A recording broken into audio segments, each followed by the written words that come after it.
Yo, balik lagi sama gue di channel Martin. Dan ya, selamat weekend teman-teman ya. Kita udah masuk hari Sabtu lagi. Ya, waktu nggak berasa cepet banget teman-teman. Dan ya, market per hari ini ya adanya sedikit rebound lumayan. Ya, khususnya untuk altcoin gitu ya. Bitcoinnya rebound, altcoinnya juga rebound. Kemudian Bitcoin Indonesia masih sedikit turun ya. Ya, weekend kali ini hijau lah teman-teman ya. Bisa dikatakan seperti itu setelah kemarin itu adanya flash out terhadap Bitcoin. Dan kemarin juga udah saya update ya untuk Bitcoin dan juga Algo. Berikut juga ada BNB, Dogecoin dan juga Avax ya. Jadi kali ini kita akan bahas untuk Bitcoin dan juga Chainlink ya. Jadi udah cukup lama Chainlink belum kita bahas lagi, dimana ini adalah salah satu altcoin favorit saya juga ya. Dan tadi juga ada yang komen ya. Kemarin juga ada yang komen untuk Mudeng ya. Mudeng sebenarnya bukannya nggak pernah diupdate ya. Mudeng ini udah diupdate 2 minggu lalu. Ya lebih tepatnya mungkin update lagi dong Mudeng gimana gitu teman-teman ya.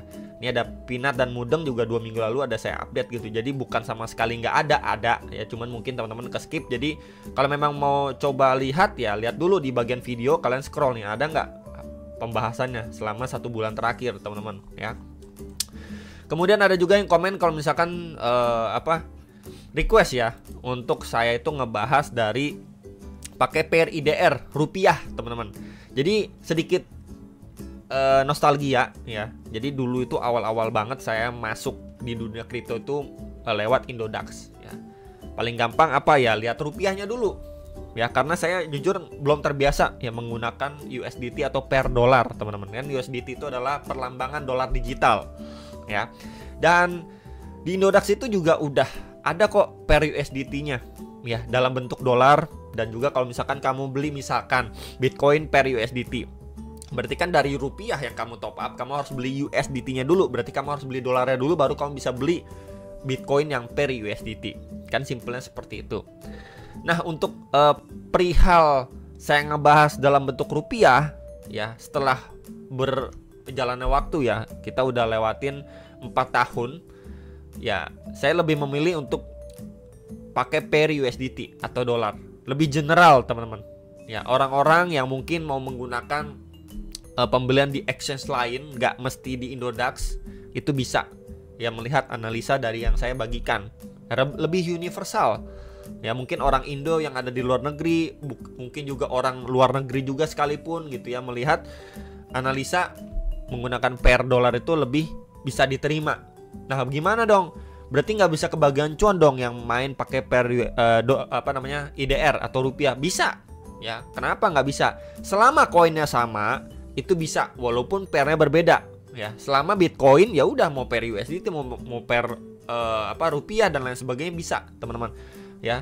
Terus gimana, kan lihatnya pakai rupiah ya, gampang teman-teman ya. Jadi jangan males menurut saya gitu ya. Saya udah sajiin analisa. Kalau memang kalian merasa wah ini oke, bisa jadi bahan pertimbangan lain ya, kalian tinggal lihat. Misalkan saya bilang nih XRP kan $2, ya udah berapa tuh di rupiahnya, tinggal kalian cek ya.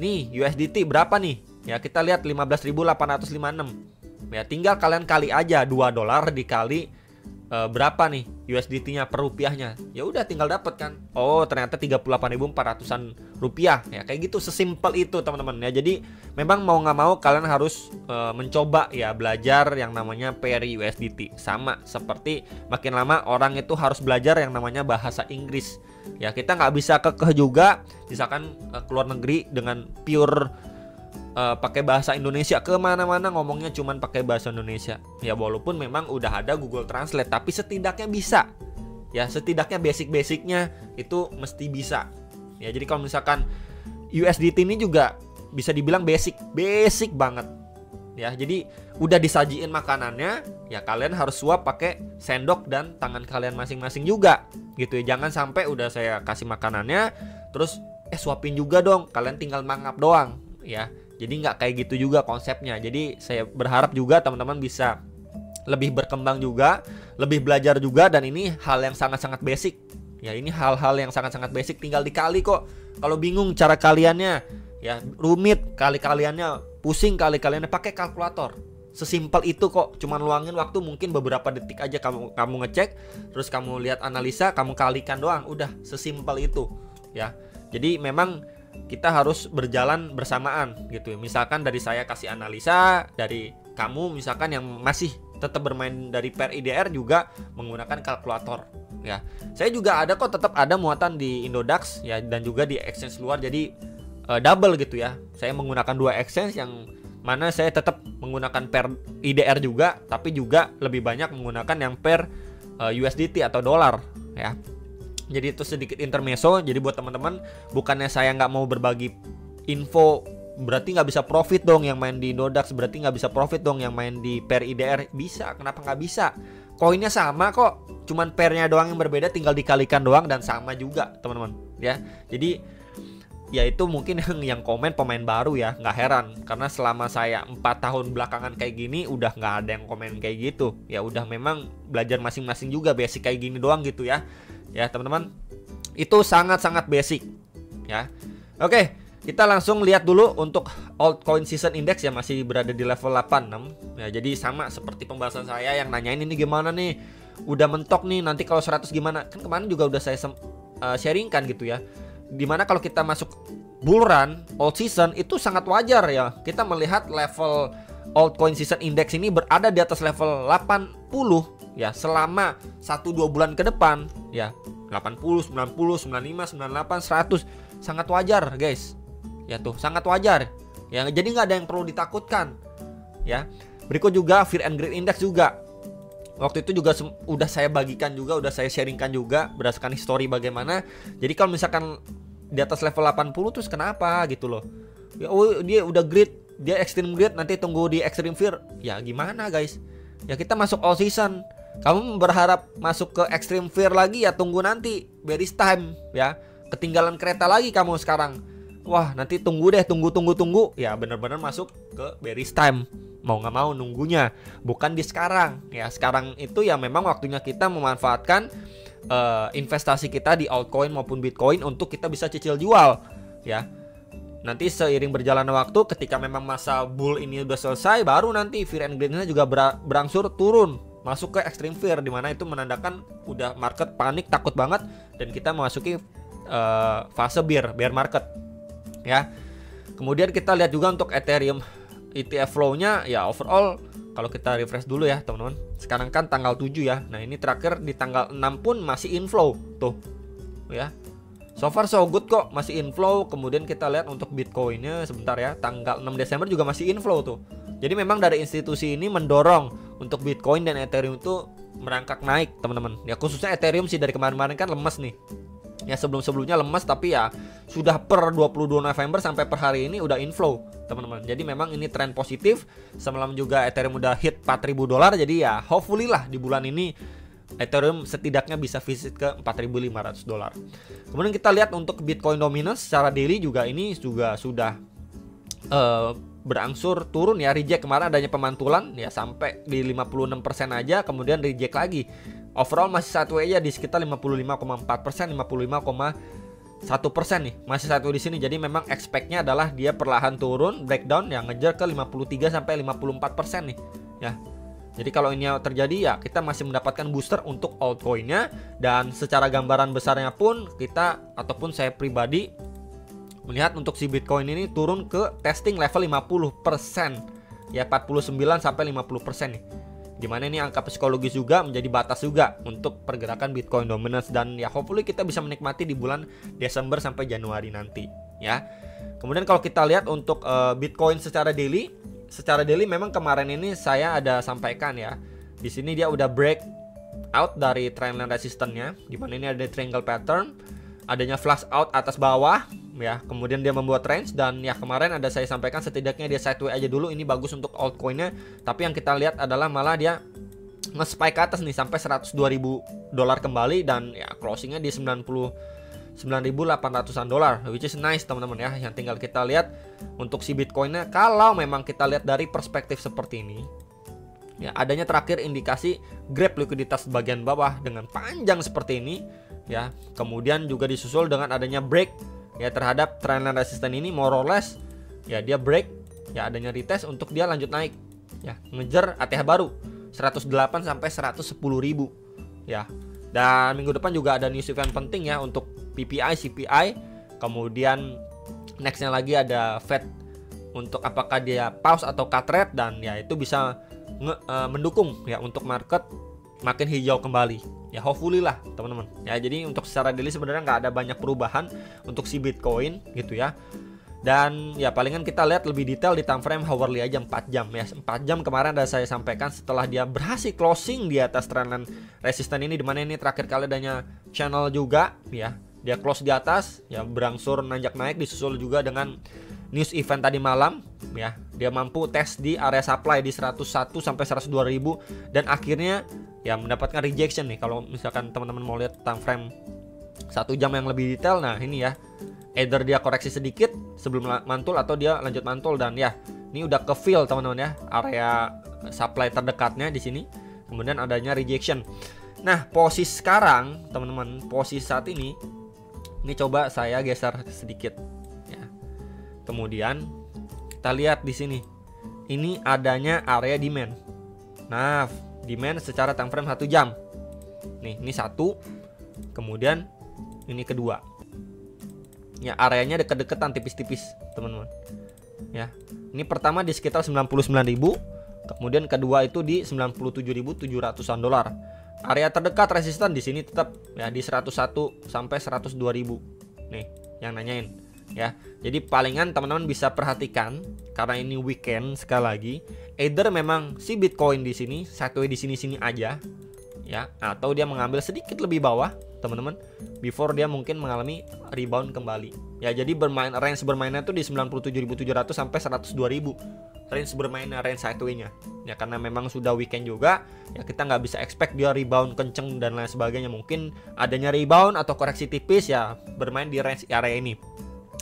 Next untuk Chainlink. Nah, ini Chainlink sendiri kita bisa lihat ya, setelah dia sideways atau masuk akumulasi panjang banget nih dari Mei 2022 sampai Oktober 2023 dia breakout teman-teman. Ini masuk fase akumulasi yang panjang banget, dan di sini ada low areanya dan di sini ada high areanya, high pointnya, dan dia berhasil ya create yang namanya higher high nih. Ya, ini di $10 semenjak 5 Agustus sampai 8 November nih. Tuh, dia sideways di sini akhirnya dia break, teman-teman. Dan sekarang posisinya dia udah break juga dari previous high-nya dia nih. Previous high di $22,8. Ya. Pasti yang nanya, oke, berarti kita bisa lihat trennya ini masih bullish banget nih untuk Chainlink secara overall. Next target berapa, bro? Biasanya kan seperti itu, ya. Di sini dulu aja, teman-teman. Ini tipis banget. Tuh, di 26,6 sampai $28,7. Ya, untuk yang nanyain next target terdekat Chainlink. Kemudian nextnya lagi di sini, ya. Ini itu di range harga 34,5 sampai $37,25. Nah, untuk Chainlink nih. Ya, jadi bisa diperhatikan untuk target terdekat. Kemudian next targetnya lagi, baru kita bisa melihat untuk nextnya lagi adalah pasti di previous all time high-nya dia nih di tahun 2021. Ini di 49,9 sampai $54,1, teman-teman. Jadi menurut saya ini adalah beberapa area yang sangat-sangat make sense ya untuk digapai sama Chainlink, dimana dia udah mampu break dari previous high di bulan Maret 2024. Tinggal kita lihat aja dia seberapa kenceng dia berlari. Ya, tentunya ini adalah beberapa area untuk teman-teman yang mau cicil jual atau out dari Chainlink, silahkan teman-teman. Kemudian kalau kita gunakan Fibo dari high ke low terakhirnya, ya, and ya kita juga mendapatkan beberapa Fibo, ya, golden ratio untuk area pertimbangan lah. Ya, kita take profit dan lain sebagainya, dan ya area itu juga pas ya dengan box merah, beberapa box merah yang bisa saya sharingkan ke teman-teman tadi saya sudah sebutkan ya. Kalau misalkan kita lihat dari terakhir high ke low-nya. Kemudian kalau kita mau lihat lebih besar lagi, tentunya kita menggunakan weekly ya. Di sini high ke low, and ya kita bisa mendapatkan beberapa next target nih. Seperti retracement 1,2, 1,6. Ya, ini menjadi next target untuk new all time high. Kalau dikasih new all time high, teman-teman, ya. Jadi bukan berarti kalian harus FOMO nungguin new all time high, tapi selalu ya kita untuk antisipasi, kan kita nggak pernah tahu nanti market ke depan seperti apa. Apakah tiba-tiba langsung adanya buangan dan sebagainya ya. Jadi untuk antisipasi ya balik lagi, kalian bisa melakukan cicil jual. Itu reminder dari saya ya. Kemudian ini untuk kalau dikasih bonus ya, ini di sekitar 66 sampai 69 dolar untuk new all time high-nya. Kemudian di area sini ya di sekitar 80 sampai 85 dolar untuk Chainlink. Ya, cuman balik lagi nih, tetap diperhatikan beberapa syarat target terdekatnya dulu. Ya, jadi kalau misalkan di sini dia masih melanjut mantul nih, kuat nih, ya udah cicil jual. Masih ada muatan, wah dia balik ke HTH lama, cicil jual.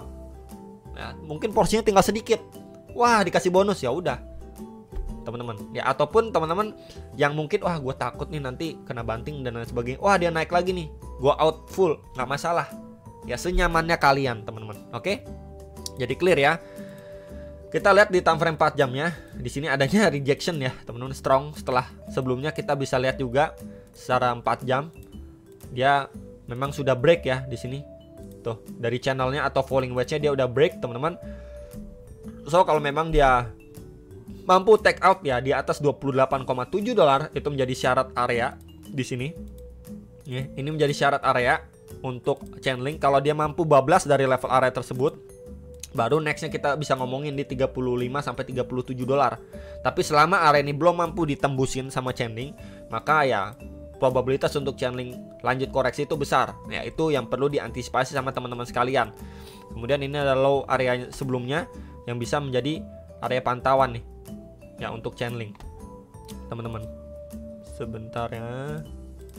Yap, ini di 22,6 sampai 23,42 dolar. Ya, untuk yang nanyain untuk kalau misalkan Chainlink nggak kuat nih, dia koreksi ke sekitar berapa dulu bro, ini bisa pantau area ini dulu gitu ya. Kalau dia drop lebih bawah lagi ya teman-teman bisa pantau nih, terakhir kali dia sebelum rally areanya ya di 18,45 sampai 19,37 dolar untuk Chainlink. Ya, jadi sekali lagi ini beberapa area pantauan. Kalau memang dia mendapatkan rejection strong, masih lanjut turun, ini 2 area pantauan krusial untuk Chainlink. Tapi kalau misalkan dia syaratnya ini mampu bablas dari box ajaib ini, ya teman-teman udah nggak heran, udah tahu next target ke area berapa ya. Paling itu yang bisa saya update untuk Bitcoin dan juga Chainlink beserta dengan Bitcoin dominance yang hopefully dia masih berangsur turun teman-teman ya. Setidaknya next pemberhentian di 53 sampai 54%, maka altcoinnya lebih bertenaga lagi. Ya, selamat weekend buat semuanya dan sampai jumpa untuk next video profit.